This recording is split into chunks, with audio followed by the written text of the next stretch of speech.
Today's reading is Dragon Zombie, part of the Monster Girl Encyclopedia book series. Dragons, the rulers of the earth, turned undead. Due to the height of their arrogance, dragons look down upon human men as unworthy, and there is no small number of them who will live out their entire lives without ever copulated with a man. As mana gathers in the corpses of such dragons, combining with their lingering regret over not having been able to find a man to be their husband and have children with, reviving them as dragon zombies in exchange for an imperishable body, their mind, rational functions, and pride as a dragon completely rot away in a slimy manner, as they become exactly female lizards who are constantly dripping with love juices, and will only seek what they could not obtain while still alive, to copulate with a man and produce children. They are instinctual instead of rational like they were when they're alive, and their obsession with sex will drive them to attack and attempt to violate a human man who, upon spotting one, their thoughts are simplified and their movements slowed down a bit, but since they still fully retain the power of a dragon, one of the highest of all the monsters, and becoming undead makes them inexhaustible, they're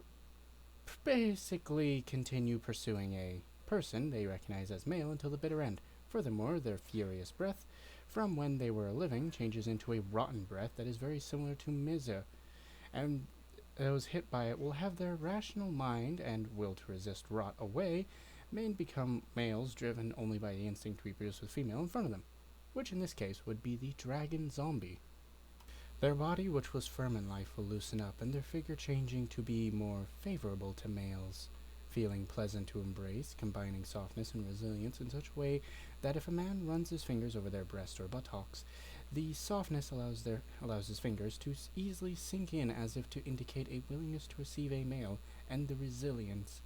enough to push them back. Their vagina greedily hungers for a man, and while it is elastic enough to completely engulf a penis once it is inserted, it will be held snugly inside and won't be let go. Love juice is exclusively secreted, just like saliva, and used as a lubricant, and the penis is greedily devoured with a squish,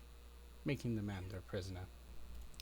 They are extremely vicious, but conversely, it is said that if a man were to attempt to violate them, they would immediately grow docile and accept it. When attacking a man, the dignified expression they hold while still alive is gone,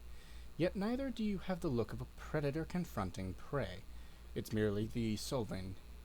expression of a female fawning on a man. As far as they are concerned, launching an attack on the male is also just an extreme form of coaxing, and all they're doing is fawning on a man. In other words, if a man seeks to copulate with them himself, then they have no reason to attack. After obtaining a husband, when basking in the instinctive bliss of being desired as a female by a male, and having their womb filled with the male semen, their appearance no longer gives off an aura of ferocity as it did when they were starving. However, by being undead, the instinct to protect the male they obtained as their treasure is also strengthened. Should it seem that their spouse will be harmed, they will become half crazed, fly into a rage, and spew rotten breath haphazardly. In the case of men, the effect of the breath will wear off in time, but in the case of women, their resistance to monsterization will be corroded along with their rational facilities. They will change into an undead such as a zombie, white, or other types of undead. It can also easily result in a horde of undead.